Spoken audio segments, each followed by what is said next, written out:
vi faccio un po' il contesto di questo bigliettino in realtà, che Paolo allegò a una lettera che stava inviando alla Chiesa,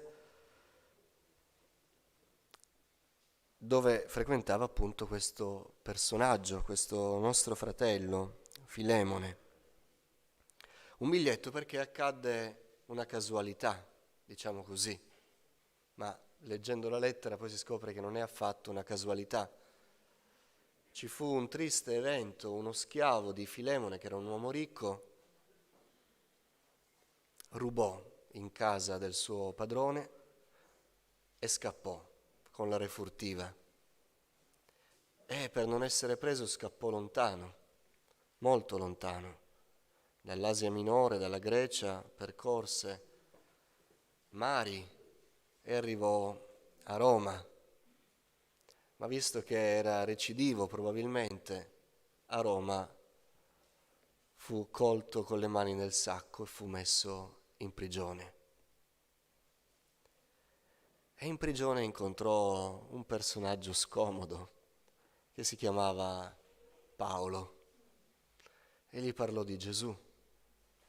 E questo schiavo, che si chiamava Onesimo, si convertì al Signore. E quando qualcuno si converte al Signore, arrivando da una vita disordinata, perché la vita nel peccato è una vita disordinata, qualcuno dice: adesso come faccio? Ci sono tante questioni che sono irrisolvibili. Mi permetto di dirvi, alla luce di questa storia, che chi arriva da una vita distrutta, disordinata, devastata, piena di problemi, piena di cose che sembrano irreparabili e va al Signore, con umiltà deve fare quello che il Signore gli dice, ubbidendo alla volontà del Signore, anche se non gli va. Perché solo facendo la volontà del Signore si metterà tutto a posto. Onesimo non credo che avesse così tanta voglia di tornare da Filemone, perché non sapeva la reazione del suo proprietario, del suo padrone. E chissà che non è stato proprio Onesimo a dire: non puoi scrivere tu una lettera di raccomandazione che a te ti ascolta. E Paolo lo fece. E lo fece perché Onesimo doveva tornare da Filemone. Alcuni vanno al Signore ma hanno poi delle pendenze del passato e dicono: quello è rimasto così. No, tutto ciò che nel passato è rimasto irrisolto, quando noi andiamo al Signore, Dio vuole che lo risolviamo, Lui ci aiuterà a risolverlo. Mi ricordo la storia di un credente a Torino che visse in modo criminale, disonesto, senza il Signore, poi venne al Signore. Il Signore lo salvò, la sua vita cambiò, era un uomo nuovo e servì il Signore con gioia. Ma dopo qualche anno dalla sua conversione, Dio aveva perdonato tutti i suoi peccati, arrivò la giustizia, anni dopo, e fu costretto a andare in prigione, anni dopo la sua conversione. Lui non disse: ma io ormai sono salvato, lo rifiuto. No, lui disse: il Signore mi ha liberato, il Signore mi ha perdonato, ma io so che c'erano delle cose ancora in sospeso. Salutò i fratelli l'ultima domenica, disse che doveva pagare un debito per quello che aveva fatto nel passato e andò in prigione. E lì continuò a servire il Signore, accettando la volontà di Dio. Dio mette in ordine le vite. A volte dobbiamo pagare le conseguenze delle nostre scelte. A volte speriamo che il Signore dica: ma sì, dai, questa te la sconto. Ma se abbiamo ricevuto il Signore abbiamo già tutto. Le conseguenze, seppur dolorose, non sono minimamente paragonabili allo smisurato peso eterno di gloria che il Signore ha preparato per noi. Questo è un po' il contesto della storia di Filemone. Leggeremo dal verso 13 al verso 21. Potete poi leggere tutta la lettera a casa, vedete che è solo una paginetta. Avrei voluto tenerlo con me perché invece tua mi servisse nelle catene che porto a motivo del Vangelo. Ma non ho voluto far nulla senza il tuo consenso, perché la tua buona azione non fosse forzata, ma volontaria. Forse proprio per questo egli è stato lontano da te per un po' di tempo, perché tu lo riavessi per sempre, non più come schiavo, ma molto più che schiavo, come un fratello caro specialmente a me, ma ora molto più a te, sia sul piano umano, sia nel Signore. Se dunque tu mi consideri in comunione con te, accoglilo come me stesso. Se ti ha fatto qualche torto o ti deve qualcosa, addebitalo a me. Io, Paolo, lo scrivo di mia propria mano. Pagherò io, per non dirti che tu mi sei debitore perfino di te stesso. Sì, fratello, io vorrei che tu mi fossi utile nel Signore. Rasserena il mio cuore in Cristo. Ti scrivo fiducioso della tua obbedienza, sapendo che farai anche di più di quel che ti chiedo.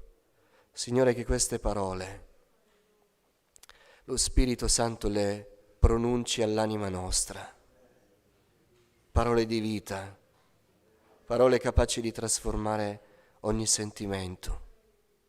Signore, parlaci di Cristo attraverso queste parole. Facci contemplare la croce. Dipingi a vivo il Golgota davanti ai nostri occhi, perché noi possiamo vedere la grandezza della tua opera d'amore per noi, o Signore. Signore, trasforma le vite per mezzo della tua parola. Non avere riguardo a questo umile strumento. Perdona i miei peccati, purifica le mie labbra, riempimi di Spirito Santo, Signore, perché procede in mezzo a noi la tua parola di cui abbiamo estremo bisogno. Te lo chiedo con tutto il cuore, nel nome di Gesù. Amen. Accomodatevi, fratelli. L'Apostolo Paolo era un fine scrittore. È scritta bene questa lettera, anche se è un bigliettino di raccomandazione, anche se ha piena autorità su Filemone, è scritta bene, è scritta davvero bene. Se voi la leggete, voi noterete quanto è stato abile l'Apostolo a preparare il terreno. Ha preparato proprio una tavola, ha messo tutte le cose in ordine. Vedi che c'è questo, vedi che c'è quello, ricordati questo, quanto è buono il Signore. Ha messo tutto in ordine per arrivare al punto. E probabilmente Filemone, iniziando a sentir parlare di Onesimo, aveva, come si dice, mangiato la foglia. E avrà già nelle prime righe in cui accenna a Onesimo l'Apostolo intuito che cosa avrebbe chiesto Paolo a Filemone. Fino a quando si arriva a quello che per noi è il verso 17. Ed è sorprendente perché se noi ci immedesimiamo in Filemone, noi capiamo che l'Apostolo sta per chiedere il perdono di Filemone, sta per chiedere che egli riapra le porte di casa sua a Onesimo, sta per chiedergli di metterci una pietra sopra. E noi quindi ci aspetteremo proprio questo. Invece il verso 17 sorprende, spiazza Filemone e spiazza noi, perché Paolo non parla più di Onesimo, ma parla di se stesso. È come se avesse messo davanti Onesimo a Filemone e a un certo punto avesse detto: ora lui si mette da parte, parliamo delle cose serie. E fa lui un passo in avanti e dice: ora è fra me e te, Filemone. E questo lo spiazza, come ha spiazzato me mentre rileggevo questa lettera. Si autocoinvolge, si accolla le responsabilità e non si fa illusioni, si accolla anche le conseguenze, non fa sconti a se stesso e dice: io non so, non ho ben chiaro che cosa tu ti aspetti, che cosa chiedi, e qualunque cosa tu possa chiedere hai il diritto di chiederla. Potrebbe essere anche qualcosa oltre le mie possibilità,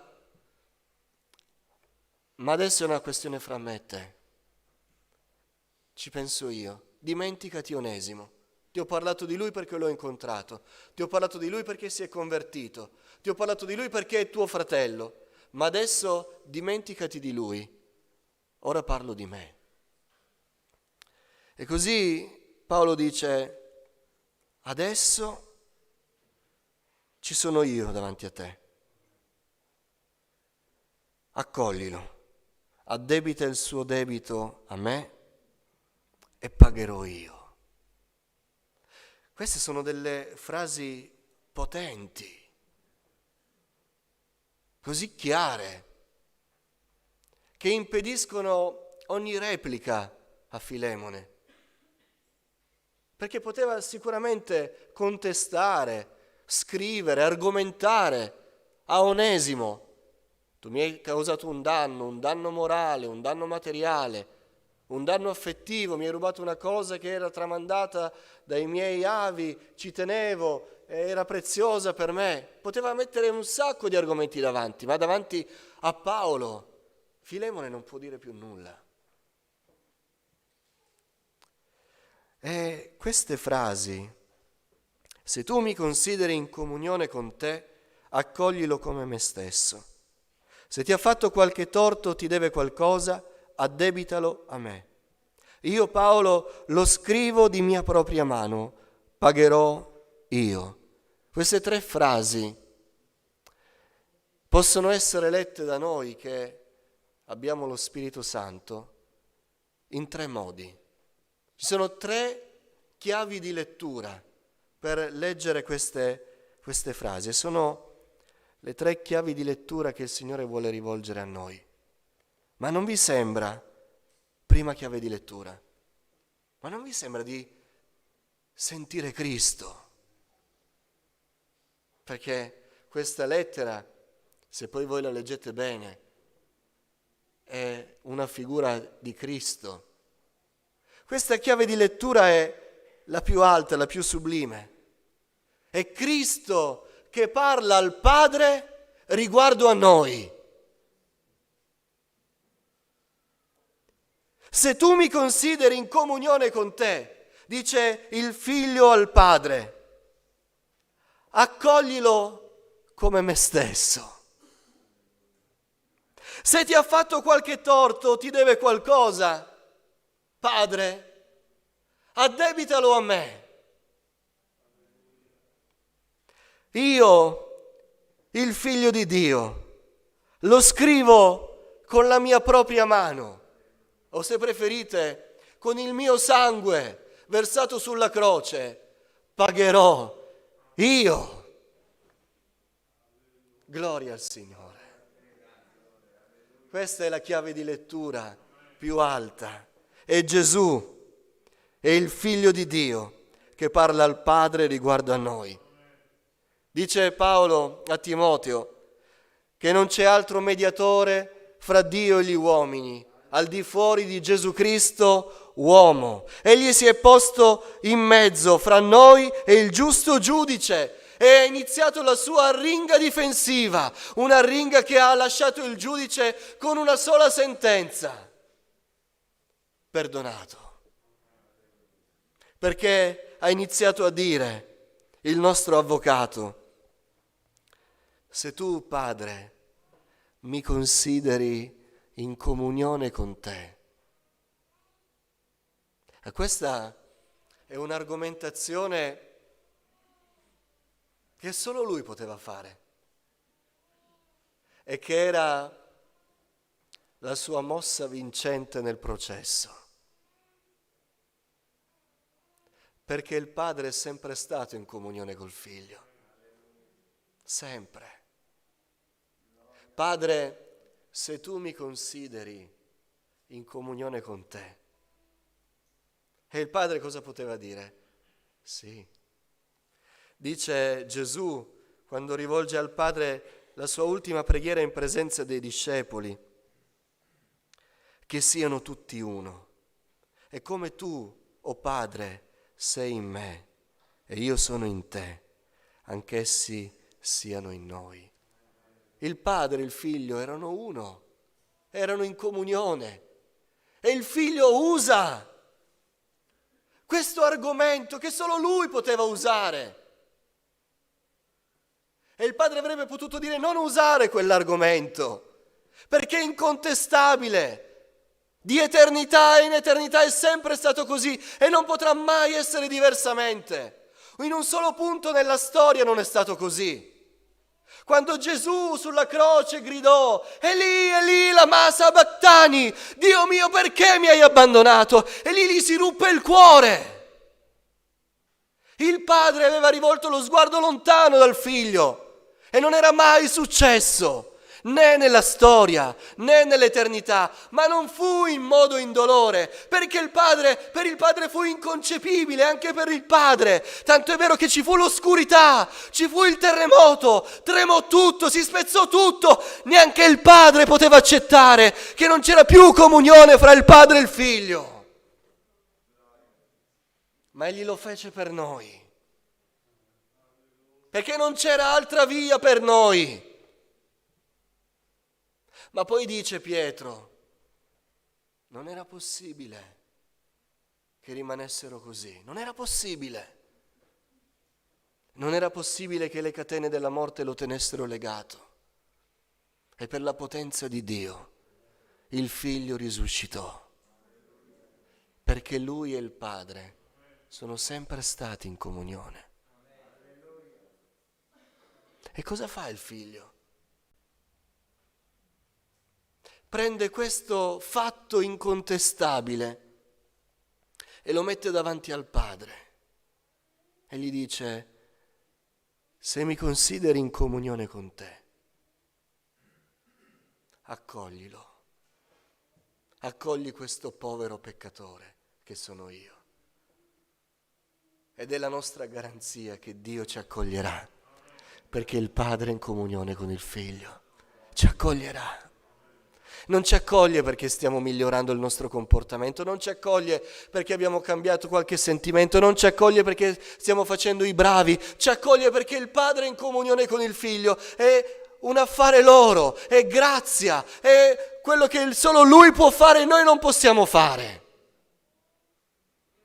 Questa mattina i peccatori verranno accolti dal padre perché il figlio è in comunione col padre. Se ti ha fatto qualche torto o ti deve qualcosa, addebitalo a me. Cristo si è caricato dei nostri peccati, ha pagato il prezzo che noi non potevamo pagare. Noi abbiamo fatto non uno, ma infiniti torti a Dio. Noi abbiamo non uno, ma infiniti e impagabili debiti nei confronti di Dio. E Cristo, il Figlio di Dio, dice: li pagherò io, addebitali a me. Anzi, è diverso da pagherò io, lo dice dopo. Dice: addebitali a me. Cioè, se devi cercare chi è il responsabile di questi torti, se devi cercare chi è il debitore, sono io. Non è più quel povero peccatore, sono io il debitore davanti a te, o Padre. Ma quanto è buono il Signore. Addebitali a me. Quando stai cercando di saldare quel debito, Padre, sappi che il debitore sono io. Sappi che il prezzo lo devo pagare io. E Lui l'ha pagato. Dice Isaia, capitolo 53, l'abbiamo letto domenica scorsa, vi ricordate, per la cena del Signore. Quanto è stato bello ricordare che Gesù ha pagato il nostro debito. Egli è stato trafitto a causa delle nostre trasgressioni, stroncato a causa delle nostre iniquità. Egli dice ancora: noi tutti eravamo smarriti come pecore, ognuno di noi seguiva la propria via, ma il Signore ha fatto ricadere su di Lui l'iniquità di noi tutti. Il debito l'ha pagato Gesù. E poi dice: lo scrivo di mia mano, pagherò io. Il Signore non si è trovato in un incidente diplomatico, in mezzo alla folla confusionaria, hanno preso uno che era da giustiziare e si è trovato lui, poverino. Non è così. Lui ha scritto di sua propria mano che avrebbe pagato. Infatti in Giovanni capitolo 10, nel passo del buon pastore, lui conclude le sue parole dicendo: per questo mi ama il Padre, perché io depongo la mia vita per riprenderla poi. Nessuno me la toglie, ma io la depongo da me. Lo scrivo di mia propria mano. Ho il potere di deporla e ho il potere di riprenderla. Questo ordine ho ricevuto dal Padre mio. Il Figlio di Dio ha compiuto un atto volontario per me e per te. Gloria al Signore. L'hashtag per i nostri ragazzi questa mattina è: al posto mio. Al posto mio. Questa è la prima e meravigliosa chiave di lettura di questi versi di Paolo, ma ce n'è una seconda. Nella prima è Cristo che parla al Padre riguardo a noi. Nella seconda chiave di lettura è questa: Cristo parla a noi riguardo ai fratelli. Perché a volte quando noi pensiamo al perdono dei peccati facciamo uno strano ragionamento, che Cristo è venuto a pagare il debito dei nostri peccati o quello che noi abbiamo subito presso il Padre, ma è di più ancora, perché se Cristo può intercedere con efficacia presso il Padre che è santo, allora Lui può farlo ancora di più presso di noi. E questa è un'azione di Cristo che tante volte noi non vorremmo che Egli faccia. Signore, Tu intercedi per i miei peccati presso il Padre, perché sono peccatore. Però, Signore, ci sono un sacco di peccatori intorno a me che mi hanno fatto soffrire. Ma noi non abbiamo fatto soffrire il Padre. E per quella sofferenza Cristo è diventato nostro mediatore per risolvere le cose. Voi pensate che Gesù, dopo tutto il discorso che abbiamo fatto sulle pendenze, sulle cose irrisolte del passato, risolve le nostre cose davanti al Padre e non viene da noi per risolvere le cose tra gli uomini? E allora queste parole hanno una seconda chiave di lettura, ed è Cristo che viene da noi riguardo ai nostri fratelli e ci dice: se tu mi consideri in comunione con te, accogli il tuo fratello come me stesso. Se ti ha fatto qualche torto o ti deve qualcosa, addebitalo a me. Lo scrivo di mia propria mano, pagherò io. E se Gesù venisse adesso a dirci così? È Gesù che viene a mettersi come mediatore fra noi e i nostri fratelli.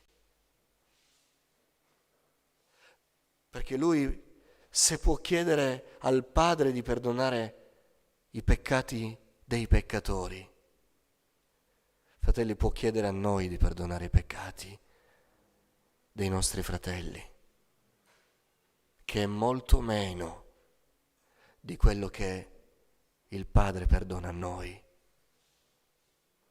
Ora la differenza, almeno quando io ho questa chiave di lettura e la applico alla mia vita, la differenza tra la risposta del Padre e la mia risposta è questa. E mentre quando il Figlio dice al Padre: se mi consideri in comunione con te, se ha dei debiti addebitali a me, il Padre dice: sì, va bene. Quando Gesù dice le stesse cose a me, io sono spinto a dire: no, Signore, non lo posso accettare, Signore, io lo farò, ma tu non fare questo, perché io non sono degno che tu ti metti fra me e i miei fratelli, perché io non voglio perdonarli, perché io non voglio saldare il debito. No, Signore, io non permetterò che tu paghi il prezzo che io invece dovevo già saldare. li perdonerò. Ma tu non lo fare, Signore. Noi siamo in comunione con Cristo.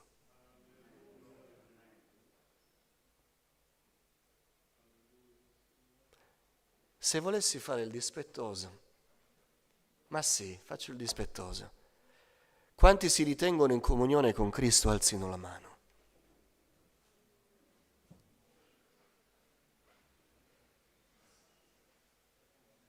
Mi è piaciuto però che quando noi diciamo quanti credono che il Signore guarisce, le mani arrivano al soffitto.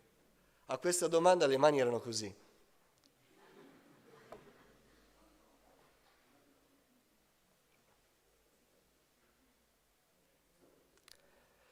E allora se hai alzato la mano, Gesù ti sta dicendo, se tu mi consideri in comunione con te, accogli quel fratello, quella sorella, tu lo sai chi è, tu lo sai, come me stesso.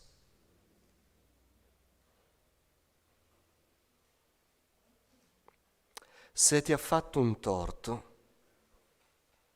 o ti deve qualcosa, addebitalo a me. Ed è lì che noi diciamo, Signore,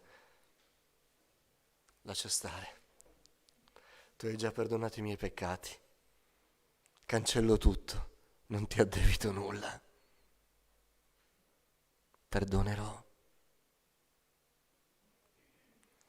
Pagherò io, dice il Signore.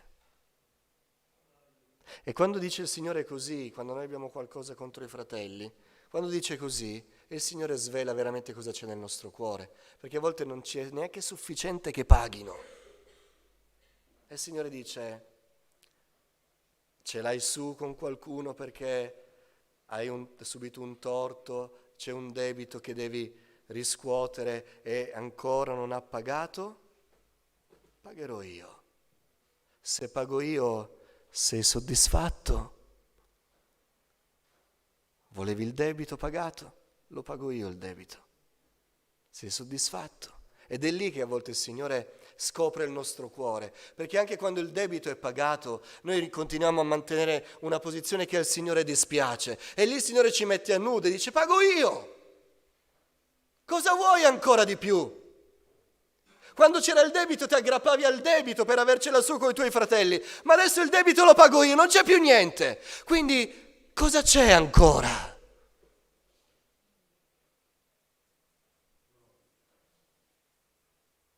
Quanto è buono il Signore. Ma guardate che il Signore non lo fa per provocarci. Il Signore lo vuole pagare davvero il debito fra noi e i nostri fratelli, perché Lui è morto per tenerci uno in Lui. E Lui farà tutto perché insieme, come un solo uomo, con una sola bocca, con una sola mente, noi andremo alle nozze dell'agnello. Lui lo farà.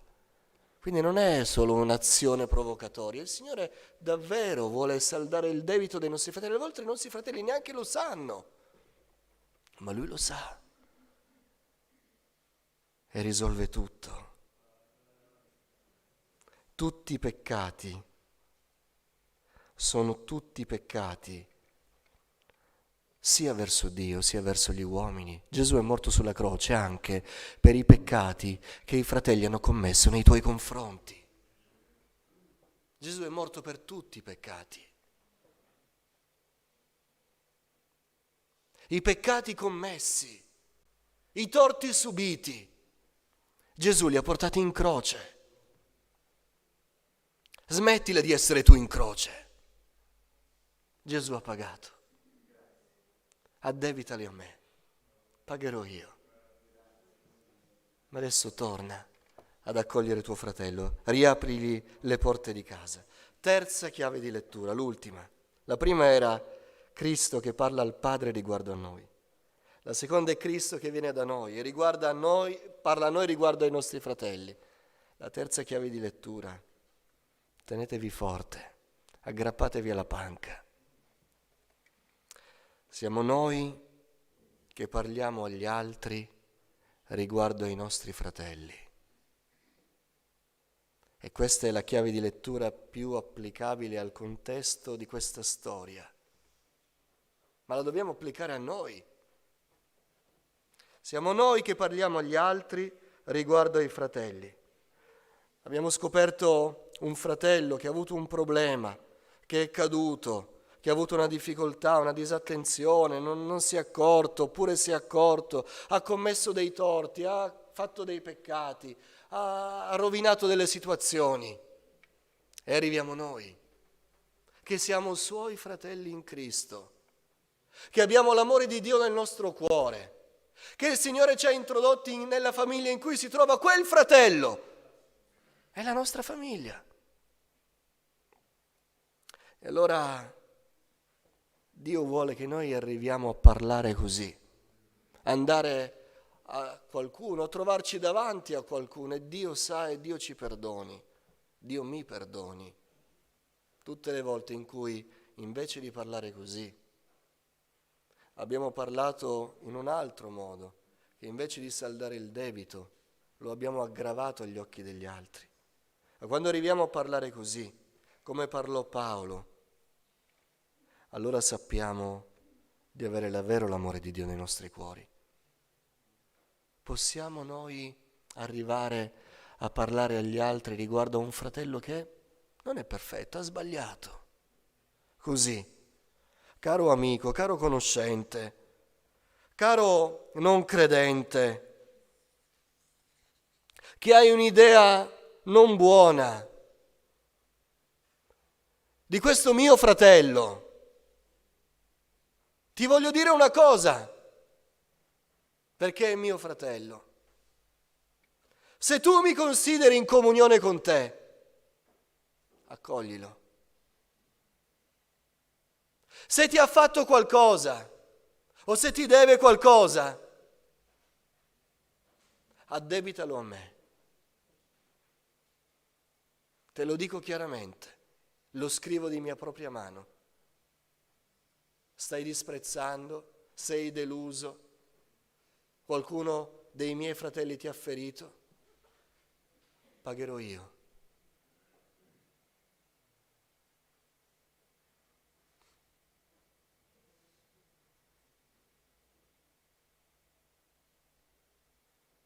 Questo è l'amore di Dio che ha sparso nei nostri cuori. Non ci arriviamo, non sempre siamo riusciti, ma questo è quello che vuole fare l'amore di Dio nei nostri cuori, arrivare a morire, arrivare a pagare un prezzo che non è dipeso direttamente da noi per amore dei fratelli. Non c'è amore più grande, disse Gesù, di quello di dare la propria vita per i propri fratelli. Dio ci perdoni. Voglio confessarlo pubblicamente. Non è stato sempre così per me.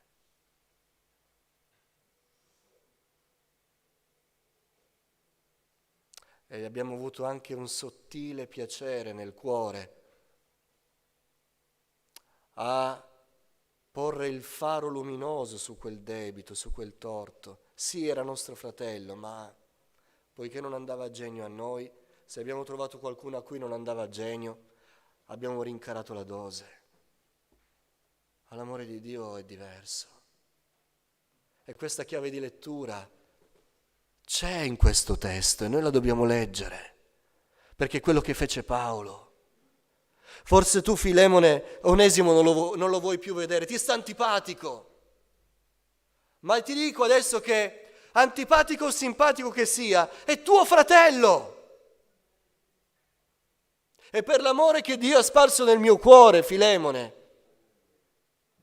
pago io per lui. Non ti dico che non ha fatto torti, ma pago io per lui. Mi metto in mezzo io. Te la vuoi prendere con qualcuno? Prenditela con me. Vuoi far pagare il danno a qualcuno? Lo pago io, perché io e lui siamo uno. Il Salvatore che abbiamo è uno. E se muore lui, muoio io. E se piange lui, piango io. Se gioisce lui, gioisco io. La città sua è la mia città. La festa a cui si sta preparando è la mia festa. Il re che ha lui è il re che ho io. Il padre che ha lui è il padre che ho io. Quindi se vuoi far pagare lui, pago io, è lo stesso. Cristo ci ha resi uno.